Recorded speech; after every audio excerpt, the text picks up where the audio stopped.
Why I want to watch this JCS thing. Son spends $275,000 of dad's money on virtual girlfriend. I don't know if the dad like sues the son, or I don't know how this really becomes a JCS video. In mid-2018, 29-year-old Grant was unemployed, living rent-free in his parents' guest house in the rural village of Chuliota, Florida. He had not once lived on his own and had recently been kicked out of an anesthesiology school for lack of attendance and also fired from a job as a nurse for stealing medication. It was around that time when he decided to experiment with the relatively new realm of online cam sites. These platforms differ from regular porn sites in that they are interactive. Instead of watching a pre-recorded video, users can solicit live performances from models in exchange for money. This allows individuals to watch whatever acts they want, but at a price. Using his brother's credit card, he browsed through multiple cam models, spending an average of 20 minutes on each one. Yet it was on the 5th of June when forensics discovered he came in contact with a performer who went by the stage name of Sylvie. And over the following 6 months, Grant would spend over $200,000 of his family's money on this one model. The entirety of his father's life savings that he had saved up from working as a pharmacist for over 30 years was gone. How did he even have access to his father's? Well, I know he's living there, but like I thought the savings would maybe be a bit higher. Don't pharmacists make a lot of money? I don't remember how much a pharmacist make. I was thinking after 30 years, I thought they'd have a lot more. He had spent $60,000 from his brother's credit card and had also taken a $65,000 loan out on the house. When his family found out, instead of calling the police, Grant was sent to a behavioral rehabilitation facility for online porn addiction. The more we try to run from shame, the stronger it becomes. When Grant got back from rehab on January 4th, his father presented him with a 2-page list of rules he was required to follow if he wanted to continue living at home. One of the conditions was that he cease all communication with Sylvia immediately, but it took just 3 weeks for the family to discover that he had broken the contract and re-established contact with the model via Twitter. On January 24th, when Chad Amato got home from work, he reportedly confronted Grant over his disregard, and the two of them got into a heated argument which almost turned into a physical altercation. Grant was then kicked out of the house, and for the first time in his life, he was on his own. Shortly before 9 a.m. the next morning, police received a call from Cody Amato's girlfriend, alerting them that he had failed to show up to work that morning and hadn't responded to multiple phone calls. They arrived at the residence at 9:17 a.m., and once knocks on the front door went unanswered, they were able to gain access with a knife via the back entrance. Chad, Margaret, and Cody Amato were all found lying dead on the floor with gunshot wounds to the head from a 9mm handgun. Grant became the immediate prime suspect, as a witness statement from Cody's girlfriend advised police of the confrontation that had occurred the night before, as well as the collection of bizarre circumstances that had led to that point. He was traced to a hotel in Orlando. You're being cooperative, sir. We appreciate that. Some Seminole County detectives want to talk to you, so we're going to get the handcuffs off of you. Nothing in your pants, correct? It's just a normal routine when we encounter someone that we want to make sure you're safe. Now we know you don't have any weapons. We'll get those restraints off of you. We're confident you've been cooperative, everything's good, so we appreciate that very much. It goes a long ways. He immediately agreed to accompany them to the police station and sit down for an interview. Reports stated that he wasn't made aware of his family's demise, nor was he advised as to what the purpose of the interview was for. Grant himself didn't once inquire, just reportedly sat silent in the back seat of an unmarked police car, staring out the window for the entire journey to the police station. Get you another water then. Thank you, sir. Thank you. This case is so sick.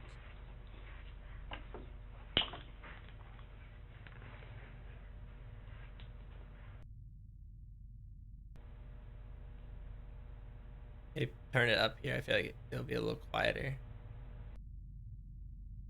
Okay, so they just... So you got Coke or anything? No. I'll hold off on that. Okay. Hi, I'm Eva. Hi. How are you? I'm here. Just to restate, he has not been told, nor given any insinuation as to why he is sitting inside an interrogation room, and has not once inquired himself. Hey, we really What appreciate is he about to be like, how's my family? Any time during this you need to stop and go to the bathroom, want a drink, then just let me know and we'll be happy to do it. My name is Danny Anderson, and I'm a deputy Seminole County Sheriff's Office. Is Eva. The investigator's initial plan is to establish a friendly connection with the suspect, which can often be a highly effective tactical procedure to elicit a more detailed discourse. Yet on this occasion, something seems to get lost in the endeavor, which you'll just have to see for yourself when the time comes. This is one of the most fascinatingly aggravating interrogations to ever be released into the public domain. So we just want to talk to you a little bit, and we'll get this in and out. Okay. Full name. My full name is Grant Tiernan Amato. What is there any special nursing degree? What you do, or? I mean, I have like other certifications. But Nice. I mean, with that, like I primarily worked in the hospital for I think 5 or 6 years. Well, I was accused of grand theft of the third degree back in June of 2018. There was no evidence ever presented. All the charges were dropped. I had been applying for jobs for the last couple weeks. I'd gotten like 3 or 4 callbacks, and then I went on a job interview yesterday for a home infusion nurse job. What time was your interview yesterday? It was scheduled for 10. I got there at around 9 in the morning. And then I think we actually had the interview at about 9:45. How'd that go? I mean, it was all good. They didn't have anything. They said that they'd probably be getting back to me by Tuesday or Thursday this coming week. Get you back to work? Yeah, because I mean, it's like it's a crappy world when you don't have any money, you can't do anything. So financially, how's the nursing what you did? I'm sorry, I just don't know that much. She knows a lot more about nursing. Hello. The nursing, how does it pay? How does it pay? I mean, if you work your standard 12 hours a week, you get anywhere between, I'd say, $45,000 and $55,000 a year. So I mean, it's not bad. I think my best year I made like $55,000. 55. Because I rarely worked overtime. Right. You know, when I was because I had the whole plan of going to graduate school, so I was just kind of using it as a stepping stone to that time. Just to pay the bills to get you where you gotta. Gotcha. And what you were going for, what does that pay? Nurse anesthesia pays.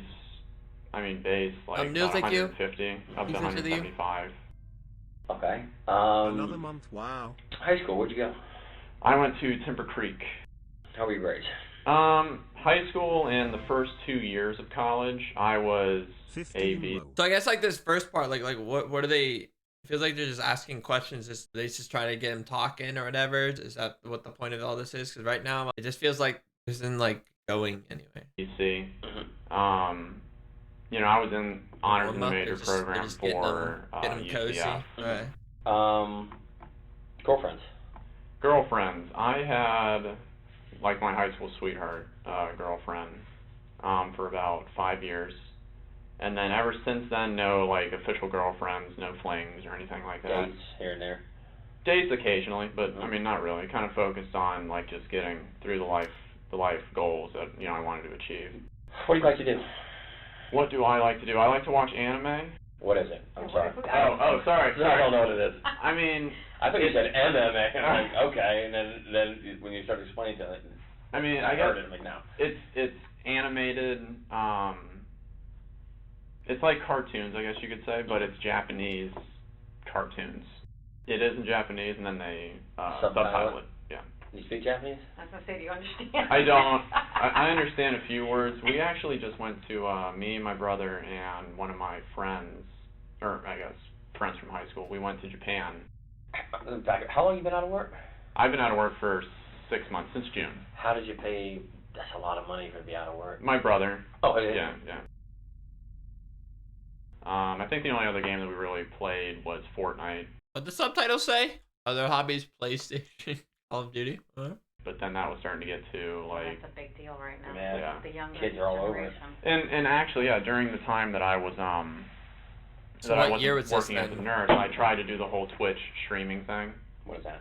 I'm sorry. No. Where you have to explain a lot of this to us. With Twitch, it's you got your mic and then you have your face cam, and then basically people are just watching you play whatever game you're going to say that you're playing. Okay. On virtual reality, it was primarily just Beat Saber, so it's like a rhythm-based game, like Guitar Hero. Apart from that, we really didn't get into too many other games yet. We were kind of just focused on Beat Saber. But I think we had downloaded a few other where it's just like you're going through like a world and you can interact with the world or something like that.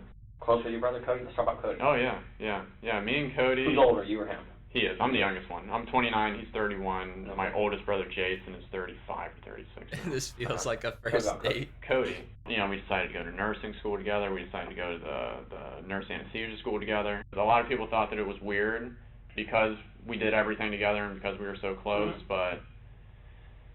Yeah, I mean... Yeah, a lot of people understand the bond of brothers, though. Yeah. The true bond if you're close with your brother. And, I mean, during, like, this whole time, I mean, kind of like with just a few examples I've given you, he'd take care of everything for Always me. there for you. Yeah. Always there to support you. Always there.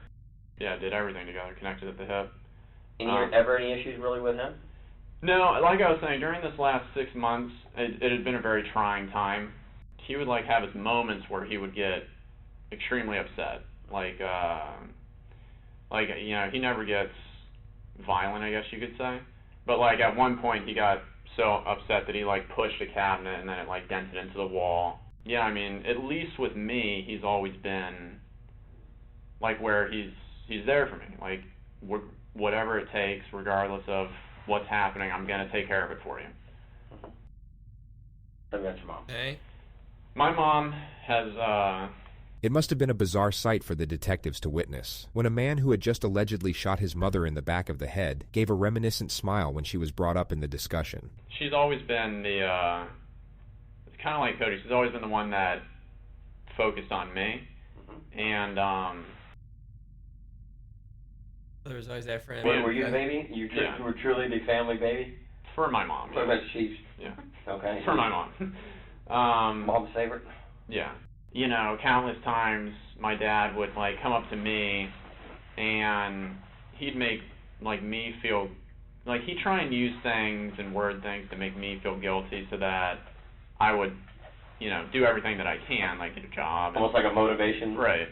And he'd tell me time and time again that, you know, you're her favorite. I mean, she would do anything for you. Mm-hmm. And, I mean, it's like, yeah, I don't need to hear that. I mean, that's not what would motivate me. Sure.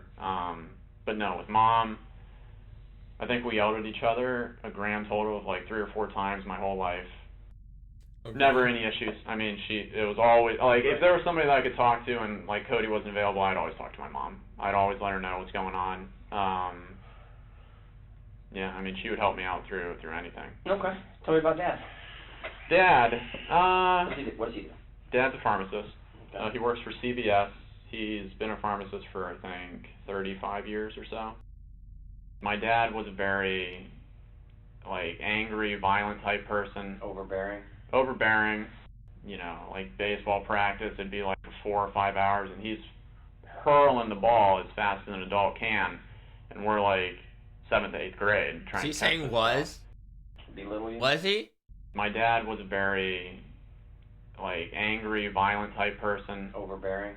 I don't know. Maybe it would kind of make sense to say was though either way, just because he's about to like bring up a past point. And we're like 7th to 8th grade trying to catch this stuff. Belittle you? He would belittle me when I was younger. The problem, I guess, was that I was always like the jokester, the one that could calm everybody down, make everybody smile. If it was a heated situation, I could say a joke or something and then make everybody kind of move past it. And I was just in the point where it's like, you know, I'm hearing, you know, all this stuff from Dad. I'm seeing how much Cody's helping me. You know, Mom's stressed out with her job. And it's like I'm not doing anything. When's the last time your dad put his hands on you? The last time my dad put his hands on me would be, I'd say,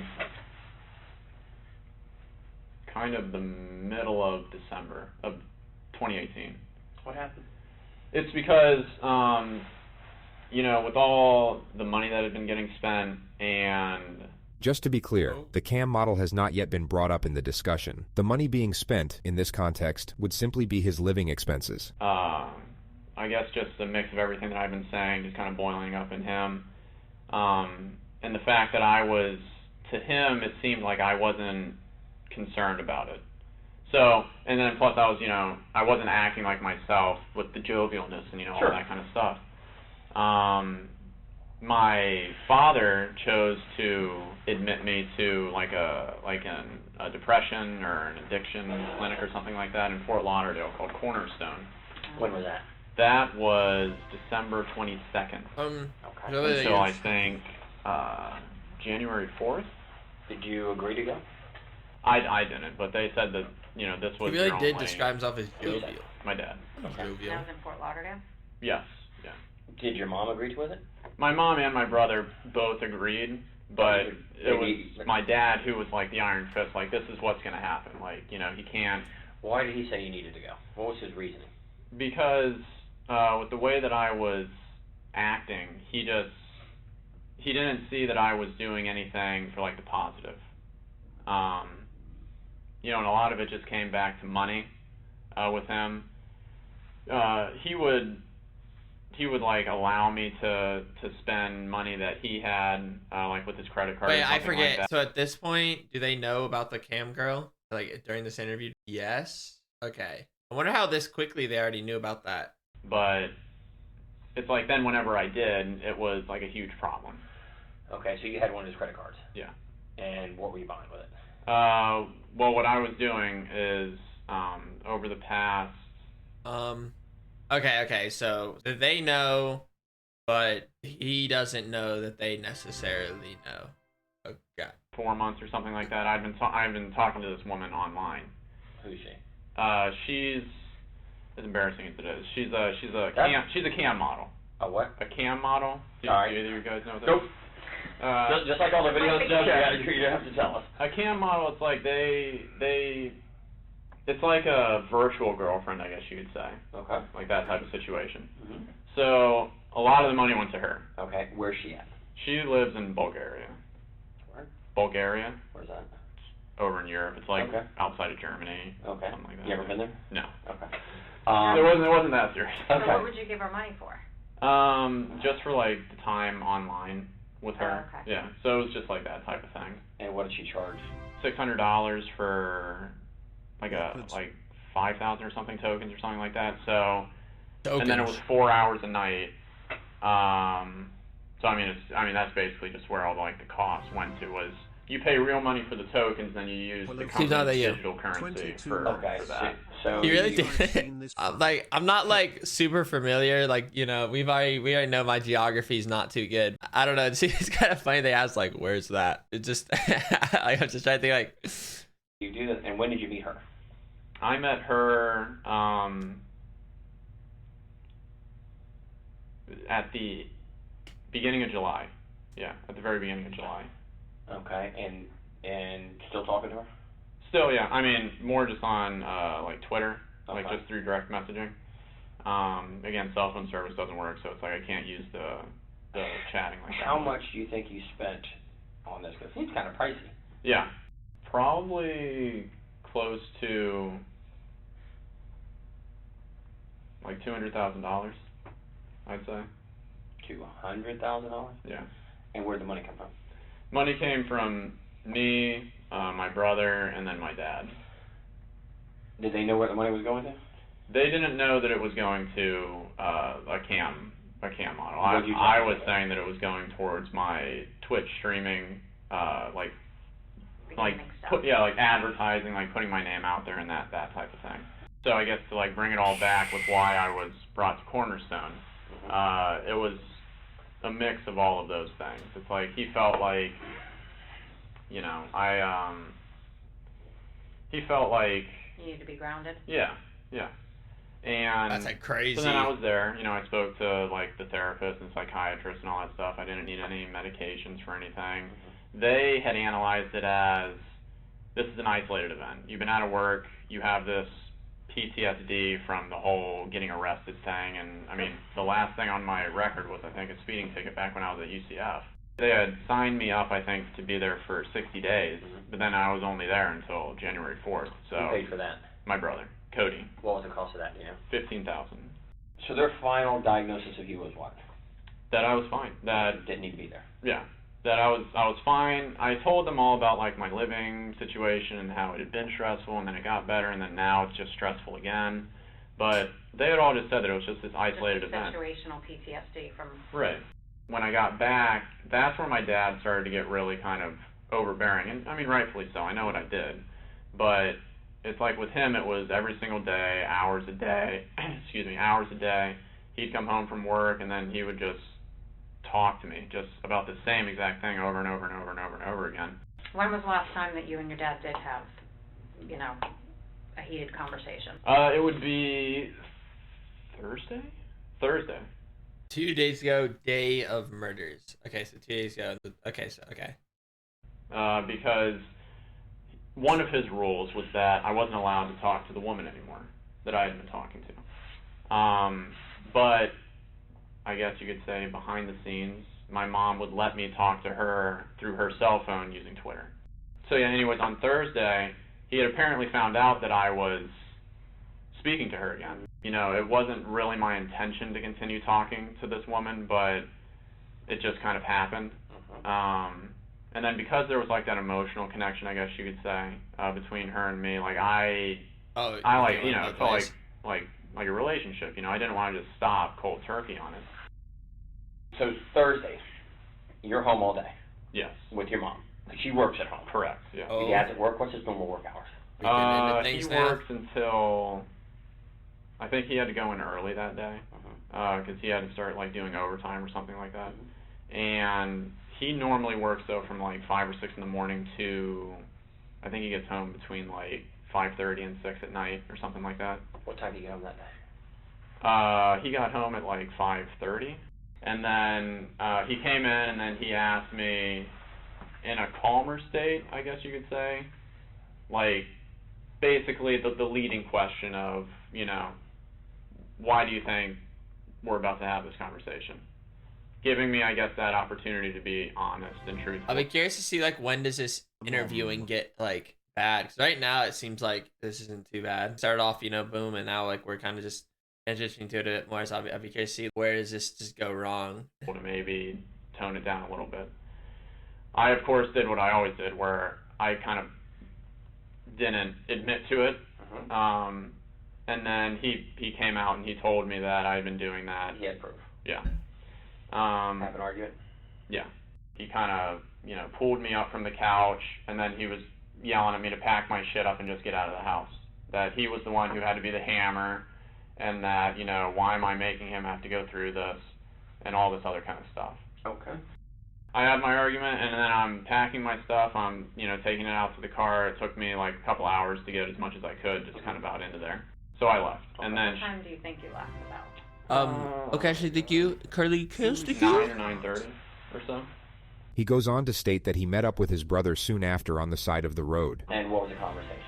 Conversation was basically that he was brought up to speed, you know, and that he would take care of it. He was brought up to speed by what? This is Grant attempting to frame his brother for a double murder-suicide. You will see this quote brought up repeatedly from this point forward. He was brought up to speed on, like, why I'm out here. Who brought him up to speed? My mom.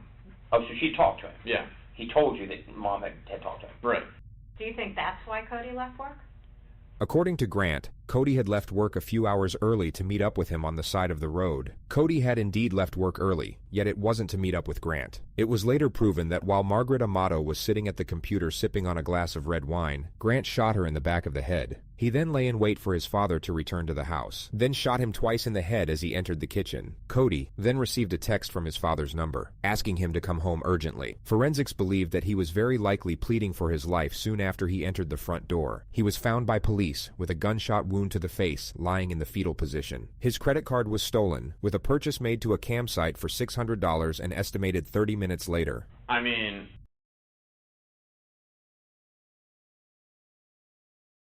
that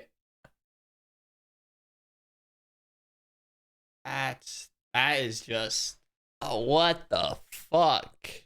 In my mind, I was just thinking, oh, he had been let off work early like three times already this week. 10-15 minutes you talked to Cody. 30 minutes. Kills them and then uses the credit card? He's doing all this meticulous work to try to get away with it, but yet he's gonna, 30 minutes after, he's gonna do that? Right. You have a conversation, and he leaves to go home. Right. And you leave to go where? And then I stay in that general area just so that if anything happens, somebody like knows where I am. I feel like that's like a really weird sentence. I'm just gonna stay in the general area, and if anything happens, they know where I'm at. And I was staying in that general area, and then I decided to go to Publix. He just referred to the Publix supermarket parking lot. This is where he used the free Wi-Fi to log on to the campsite with his dead brother's credit card. Which was about what? That's just crazy. Like, between like midnight and 1, I think. Yeah. And you go to Publix midnight 1, and how long did you stay there till? I stayed there until like 7. Goes around, gets food, checks into a hotel, goes to sleep. Slept there last night? Talked to anybody? I messaged the girl that I'd been talking to on Twitter. Yeah. On Twitter, so you have to pay for it. Right. Did she respond back to you? I think once. The discussion is then brought back to his last meeting with Cody. And then, when you left Cody, what did he say he was going to go do? Cody said that he will take care of it. Take care of what? Just the situation that was at hand with whatever he had been updated with from my mom. Did he tell you what he was updated? He had told me the reason why like I'd been kicked out. But he really didn't give me that much dialogue. So right now he's claiming that his brother is the one that told him that he needs to be kicked out. Is that what it said? Or did I miss something? I see a lot of shit. I see yes and no. I understand the whole trying to frame brother. I get that part, but I mean like about that situation. You know, he was miffed a little bit because totally he had just gotten off work and now he has to go deal with this. But what was your demeanor? Like, what did Cody see you as? Like, were you like scared? upset? Yeah, I was scared because I mean, like I said, it's the first time that I had been out of the house. His mom told his brother. Okay, so he was saying his mom told his brother, and then his brother. Okay. We've come and talked to you. Okay. You rode up here voluntarily with us to talk to us. The detective will now initiate the first confrontation. Why do you think we're having this conversation? Oh. I honestly don't know, but I'm trying to think. You know, I have plenty of years of experience with interviewing. I wonder if this was the time to do this, like, or like, do you wait until he like kind of halts up, or I don't know. pretty freaked out at this point because, you know, it's like, is it better to like wait for him to maybe ask like why he's there? Is it better is it just like, okay, we have some information now, let's just start poking a little deeper? I mean, I know like how the situation was when I left. You're now about to see the lead interrogator's attempt at getting Grant to confess, in a manner so blatantly obvious that the suspect immediately sees through it. I'm very curious to see how. See, that seems kind of odd. I feel like if we're about to see some like terrible 180 turn, because I feel like so far he's been doing a pretty good job just like asking stuff and like, you know, like blah blah blah blah. Like, and then what? He just fucking like, so did you do it? As a child, we're told the truth always is the best thing to do. Correct? What? You trying to give some like little metaphor here? As a child, we're told the truth always is the best thing to do. Correct?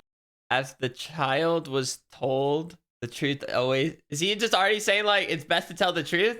Is he really just bust out, yeah, honesty is the best policy? Is that really what this man's just going and just blurting out? That's crazy. I don't know. I feel like he was doing a pretty good job of like, you just, and then just. Correct. You agree with it? Yeah. And accidents happen, and things in the heat of the moment, things happen that we wish hadn't happened. But we make, I do it myself sometimes. My kids will make me so aggravated, I'll snap at them and then walk away and say, wow, I wish I would not have done that. That was not very adult of me to snap at my child for something. Yes, they're wrong, but I should be the adult and not snap at them. Right.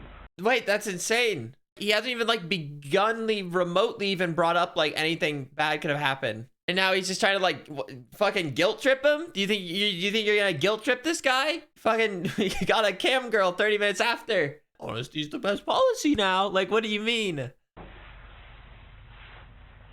Tell me what you think, because I can tell I've done this for a long, long time, and I read people, the way they act, and the way they talk to me, and the way they answer questions.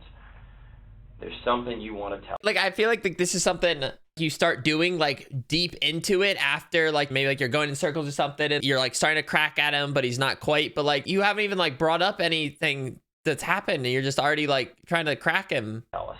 I can see it in your eyes. I can see it in your body language and just your the way you act. Why did coffee just spill out of this lid? Now's the Was it time not to do something tightened? you What want to the get fuck? off your chest and give us an explanation of what's bothering you. Now is the exact time to do it. And I'm giving you that opportunity right now to tell me something you want to get off your chest. It's there. I can see it in your face. I can see it in your eyes. Kept out about that night. You're upset about I don't know, like they just started jumping at him because like we've watched a few other thieves and we've seen like this tactic get used very deep into it. That's crazy. You're upset about it. You've been that since we've talked. You're mad. You're mad. You're mad. Bothering you. Even though I don't know you from Adam's house, can't you see things in people that something's really bothering this guy? It's not that I spent a bunch of money I shouldn't have on this girl. So be it. You did. It's over with. Money can be made back. Something's bothering you. I'm just worried about what is all transpiring from this. I think at this point right now, to be honest with you, Grant, you know what it is. It's in your eyes. Your eyes is the view to your soul, and it's in your eyes. And I mean, yeah, sure, he doesn't look like the happiest guy, but I don't think this is enough to be like, hey, like we know you killed 3 people, and like. Since when does JCS get on like do a little meme? And it sounds stupid, and people don't believe it. Like I told you out there in the car, did I not tell you? You may not like what I say, but I'm going to tell you the truth. I'm going to tell you the truth every time because I can walk in front of anybody in God and say, I don't care. I told him the truth. And we usually know answers before we ask it. Right. I don't know. Maybe they were just hoping this could be a quick one. Maybe they were going for like a PBR or something. I don't. It's just crazy. Me and Eva knew everything before we asked you the questions. Now's the time to come to Jesus, be honest, because you're holding something back. I can see it in your eyes. People don't believe that the police will help you, but we are actually here to help 24 you with years, issues you may that's have. crazy. I think something happened, and you don't want to tell us, but right now is the time to get it off your chest. And I really wish you would, because it will make you feel better in the end. I genuinely don't have anything else that I can say about the night or the periods of time afterwards. There's only one opportunity to make that good impression, and if we've done something we shouldn't have done, you fess up there. You caught your hand in the cookie jar.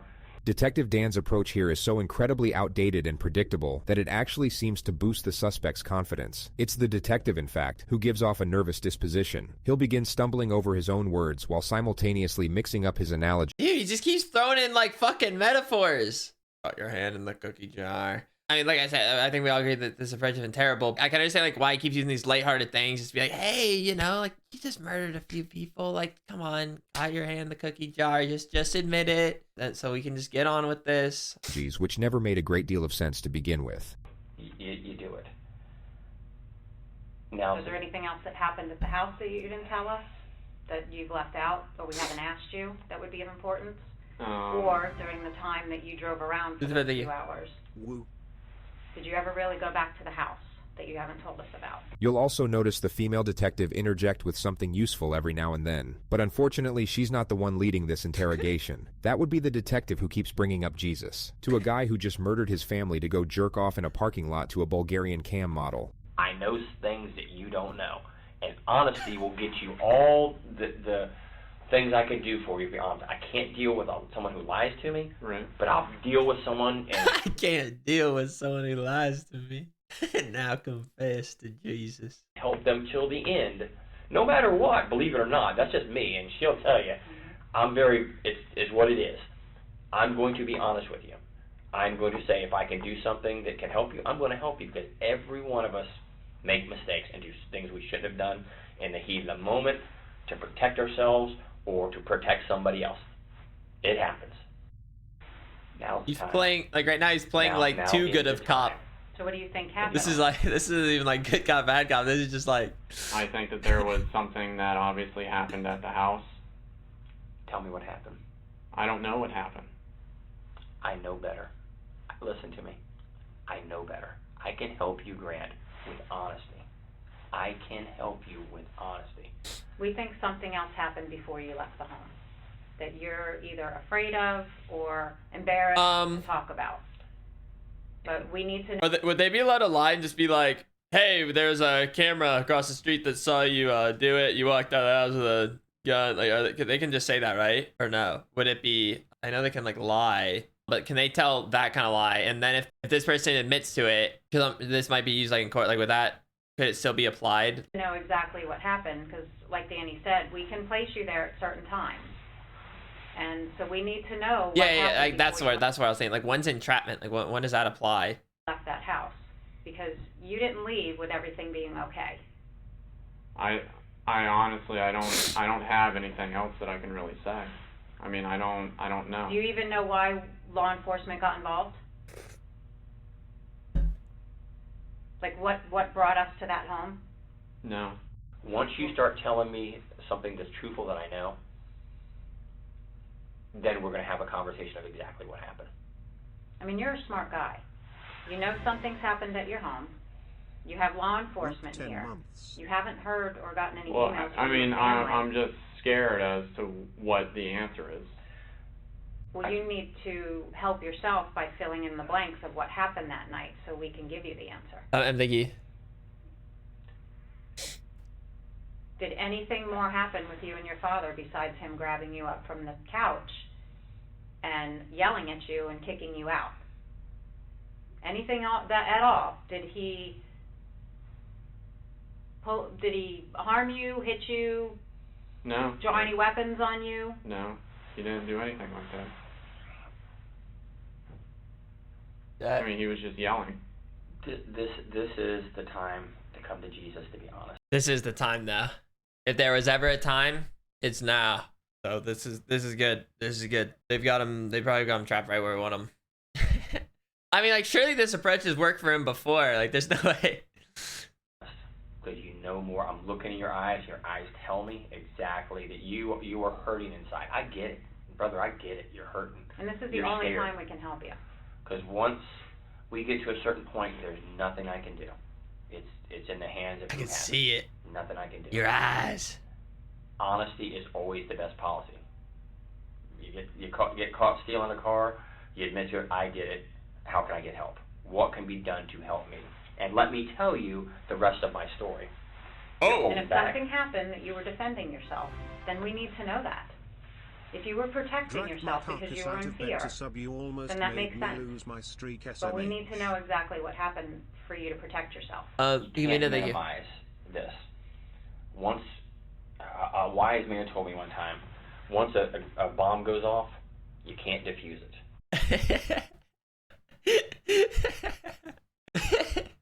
Dude, this is like a fucking quote like I'll give to you guys. What is this man on saying this during a whole interview?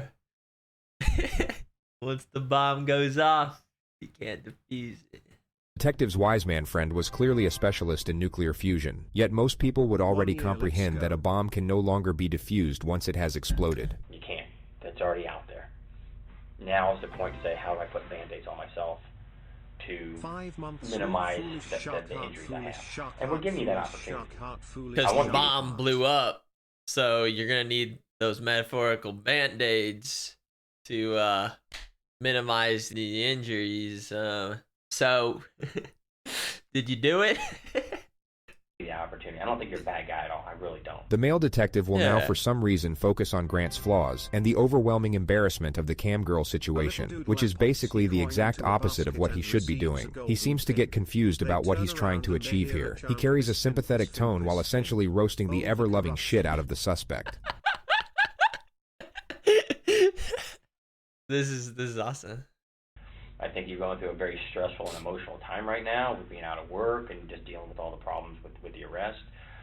You're probably not used to depending on somebody to pay all your bills. So now you have to do mom and dad or have to give you money. Cody's having to give you money. And there's a significant debt to people. $200,000, I don't know what I'd do. I mean, mortgage, yeah, I get it. Or something like that. Or a medical bill for my child, yeah, I get it. But talking to some girl, in Bulgaria, you hit it right on the head. You were embarrassed about it, and you have nothing to be embarrassed about. Here it is, man. I want to help you. She want to help you. you gotta come to me with the truth now, because I already know the truth. There's a reason you didn't go back to the house. There's a reason why you haven't tried to reach out. I mean, it's odd you haven't heard from anybody. Yeah, I mean, it's like, it's words that, like, I can't think of to even say. Like, I don't know how to even say the words. Well, give me a roundabout what you're thinking. That somebody in my family's dead. I wonder, if I'm this guy, do I say that or do I say something else? Dude, now I'm like thinking on some like Death Note. Like, is this what, if I'm in this situation, is this what I think they would want me to say? Or would it be better to admit to a small thing and then don't be the first one to bring up? And how does that make you feel if you're thinking that? I have absolutely no ability to comprehend the words. Okay, well, yeah. Minus the lawyer. Okay, yeah, obviously, my whole entire life. Get a lawyer. And even though there's been struggles and everything like that, there has never been any issues. There's never been the struggles or the issues like happened Thursday. Never for you. I believe you 100%. I believe it's never been like that. But something happened Thursday, unlike anything you've ever experienced in 29 years of your life. Never. And maybe you felt that was rock bottom for you. You were getting kicked out of the house. Your father gave you an ultimatum. I mean, that's... The female detective will now carry out what the male detective was probably trying to do a few minutes ago. She will afford him justifications for the crime, making the gravity of admission less intimidating. You know, you're already dealing with the debt, and, you know, now you have to stop talking to this girl, and now you're being kicked out of the home. I mean, that's... I can understand how you would feel. I mean, that you'd want to lash out, or, you know, if something happened, you'd want to defend yourself. Sure. Absolutely. But we need to know what happened. I mean, I can tell that you guys are, like, leading me into a certain way of what... The only thing we're leading you to is wanting to get the truth from you. The only thing we're leading you to is Jesus. I'm not trying to make you say something that's not true, that's not accurate. The truth, the end. That's it. That's all we want, is the absolute truth. I genuinely don't have anything else that I can say about what transpired during the nighttime. So when you left your house, everybody was fine. Yeah. And when you left Cody, everything was fine. Well, we got called to the house because Cody didn't show up to work. So law enforcement goes over there, and can you tell us what we found? No, the only thing that I was told was that Cody would take care of it for me. And that's all that I know. So if anything happened in the home, to bring law enforcement there, what would you think happened? That there was a shooting. Between whom? I don't know. Between Cody and my dad. And why would you think that? Bark. To protect me, or to help me, or to do something with me. So you're telling me you did not shoot Cody, No. your father, or your mother? No. I mean, I don't know, like, what more I can say. Well, when law enforcement arrived, that's what they found. So you're the only outstanding child. That seems like a tricky part, like deciding when to, like, obviously, like, in your head, like, you know that he knows, like, when do you lay it out there? You're the one that's been having problems with your dad. You're the one that we haven't been able to find for 2 days. Do you understand now why we would be questioning you about this? Yeah, but I mean, I wouldn't, like, I wouldn't be saying, like, all, like, text messages. I don't know the way to. I don't know, like, what to even say. So if anything happened in the home, you believe it would be Cody and him? How are you, Yes. Josh? Because I don't have Wait, so maybe I missed. So at this point, has she fully said like, "Hey, your family's dead," or is it still kind of like picking and prodding to it? You know, access to anything. We know that Cody didn't shoot your dad. We know Cody didn't shoot your mom. We know Cody didn't shoot himself. There's something. And you still haven't asked us the condition of them or anything. That's because I mean, I don't know what the normal proceedings are, but The normal proceedings are for you to be honest about what happened. And then we help you understand everything that's going to go on from here on out, of what our responsibilities are. And we don't believe you're being honest. We feel that you are leaving something out about what happened in that home. And the evidence tells us what happened in the home. But you need to fill in the blanks. The suspect's composure was finally starting to slip. This was the perfect moment to draw out the silence to see how he'd respond to the pressure. Oh, here's my hand for honesty. I am an honest guy. I'm going to be honest. What? Here's my hand for honesty. What's he mean? What's that? Here's my hand. Grab it. And when it's all said and done, I'm going to be honest to the very last day that I deal with you. And then when this investigation continues, I'll go on to the next person to be honest with them. I can only do so much. I wonder why they swapped chairs. This man truly does believe honesty is the best policy. Much with honesty. Honesty. So what are you not telling Honesty!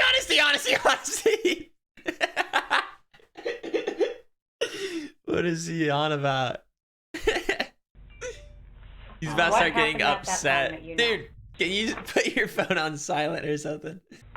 Did you leave the house with your brother Cody looking like that? Oh, shit. Or did you leave the house with your father looking like that? Or your mother? 8 is the best number to be clear. Is that how you left your family? No. Nobody else went into that house. Who left your family like this? If you were the one that's been depressed, you were the one that owes money, you were the one that got into a confrontation with your father, who did this to your family? If you were trying to defend yourself or something else happened, we need to know now. The female detective does an excellent job at affording him the option to admit to a lesser infraction, which in this case is self-defense. She provides the option while simultaneously building pressure. It's a textbook maneuver, and she does it very well. To help you. So tell us what happened, Grant. We're here to listen to you. Grant, you need the truth.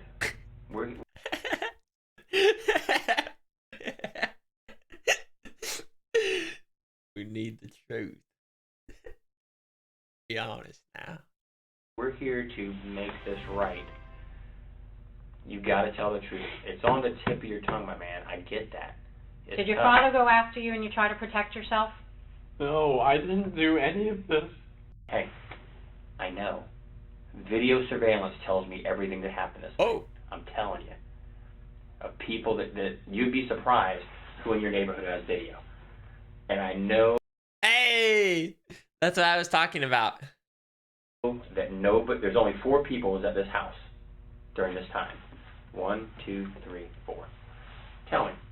You gotta tell me, man. You got to tell me. Get over that hoop. The video, if you're sitting there saying no, no, and video shows something else, guess what? Big problem. Because it will wind up later on that you can't get any help from anybody. A lot of this, what people make decisions on, is honesty. Was somebody honest? Didn't fire a gun, didn't fire a gun, didn't fire a gun. None of them did. None of them did. Cody did not go home. Or did your father point a gun at you? No, there's nothing else that I can say. Your emotions, your demeanor, your body language, your eyes tell me everything I need to see about you. You want to tell me in the worst way. You want to get like this a pain book. off your chest. Now be honest before I get angry. So your dad had told you in the past before that he would kill you? Right. I am curious though, like what is he looking for on his phone? Like what is he looking for? For what reason? For if I basically did anything related to this, again, costing him a lot of money. And Cody knew about that. Right. So when did you learn that your family was dead?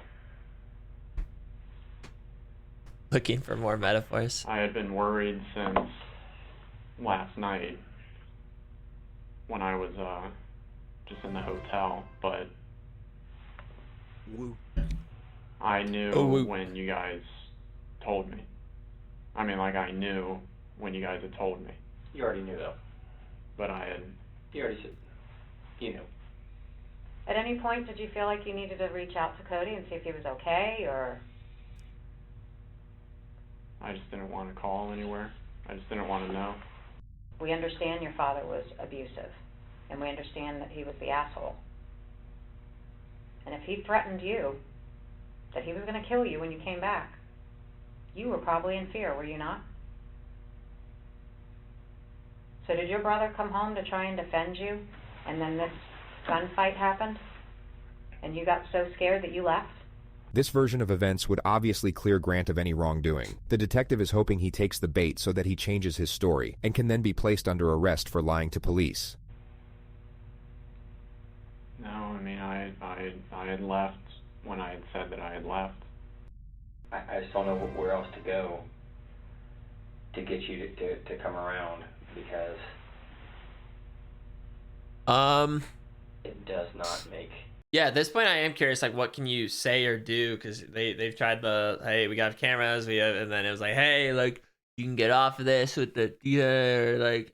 Any logistical sense of what you're telling us. It doesn't. If these two got in a shooting, we would know. We would know they shot each other. We'd know that. But why Mom? Things just got so bad and out of hand, like never it's been before in your life. Never been here before in your life, or your family's life. He's pissed. His future, his retirement, his plans are being upset by you because of the financial cost. I would almost bet this is just a horrible, bad incident that on any other day wouldn't happen. Now be honest. But you and me both know, as does she, what happened that night. I don't have the answer for anything else. Okay. See if I like go over there, like slam his head on the table. I said to be fucking honest. He's rage quitting. He's actually rage quitting. I just leave the room. Honesty. This is the last time before I'm gonna walk out now, and then I'm done. And I'm done for good. When I'm done, I'm done. He's done. First, we see is Foolish still streaming. I don't have anything else that I can say.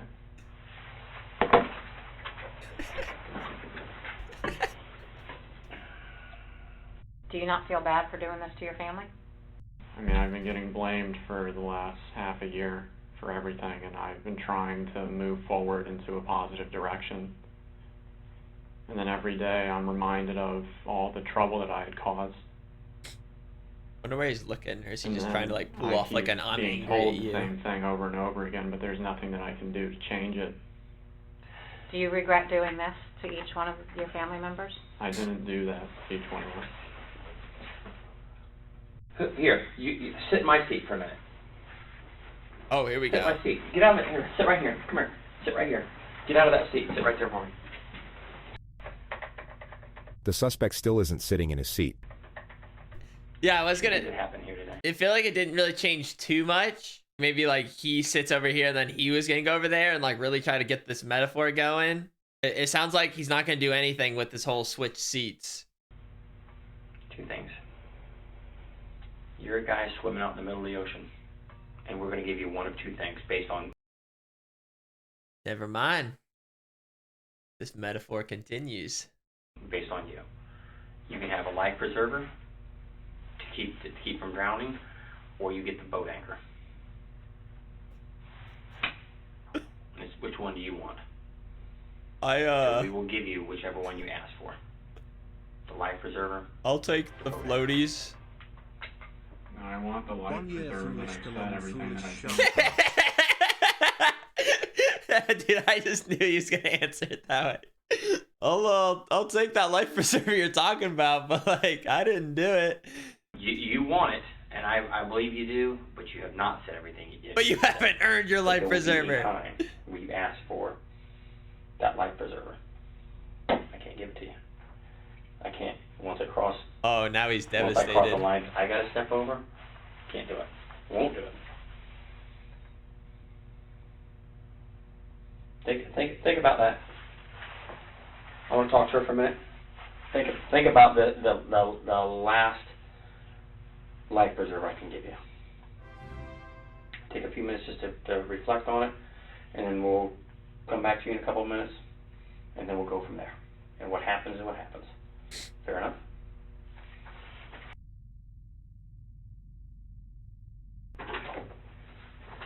You alright, Graham? You okay? Need some food, some water? You good to stay for a while longer? You okay? I mean, I just don't have anything more that I can say. I don't know what the next... I'm not keeping you. If you want to stay, well, I'll talk to you till whatever, till you're happy with everything and you're okay. Yes, Raz. You're not detained. You're not being... I'm curious if he's really gonna say anything else, because right now it seems like he's in a silent, sour mood now. kept here. Now that he doesn't get his life preserver. I don't want to be here anymore. Okay. Give me a minute. We'll get you out of here. What we'll do is we'll get you up somewhere. I'll give you my card, my phone number. If you want to talk to me, you're more than welcome to call me. Yeah, I don't think so. We'll move forward from there. Fair enough. Any questions of me before I go, or before we walk out? I'll be happy to answer any questions you may have. Like, what am These men are bold. allowed to do? Live your life.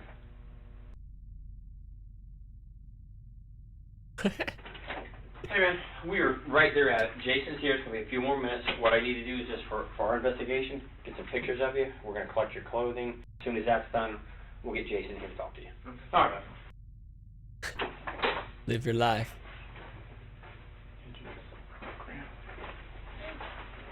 Brother enters? Alright. Wait, wait. Is there another brother? He has two brothers?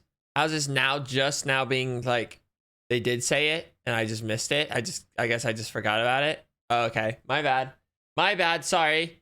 So, I take it you know what happened? Yeah.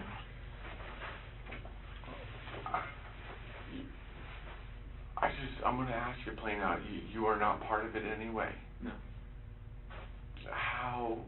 When's the last time you saw everybody? I left the house between like midnight and like 12:30. I want to believe you, Grant, but you're the last person that I could put in that house. And I know what happened over the last 6 months. Who else can I blame? How are we gonna find out who did this? I don't know. I don't have the answers. The shit you did, you could have been in jail. You would have been in jail for years. I know. And they covered it up for you. I'm scared for you, and I'm scared for myself, and I don't feel comfortable with you being around me alone. I'm sorry. I could take you physically, but if you have a knife or know where a gun is, I'm fucked.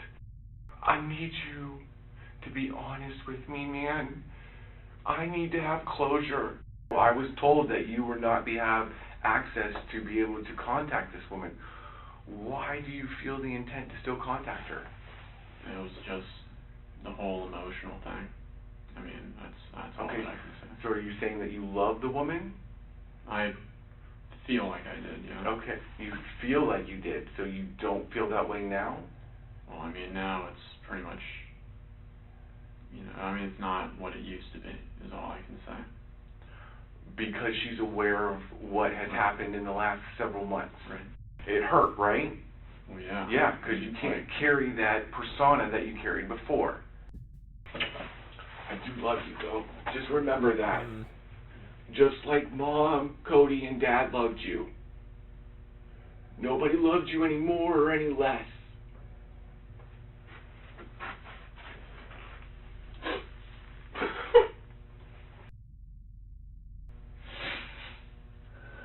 That was just some sad shit.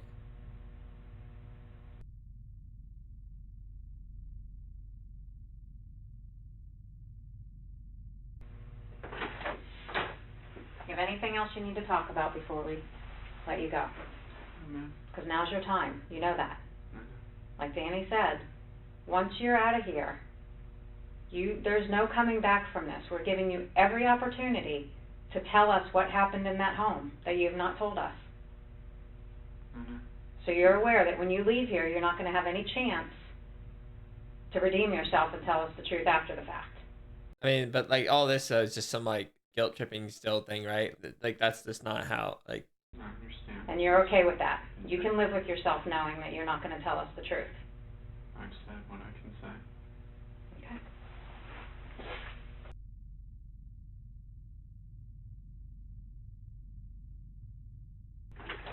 You ready, man? Yeah. Question for you real quick. You don't want to hurt yourself. No. You don't want to hurt anybody else. No. No suicidal thoughts. No. Okay, come on, bud. Grant was arrested 9 hours later at his hotel. His trial began on August 12, 2019. Grant Amato was so obsessed with this woman. You're going to see from the evidence in this case, at 2:53 a.m.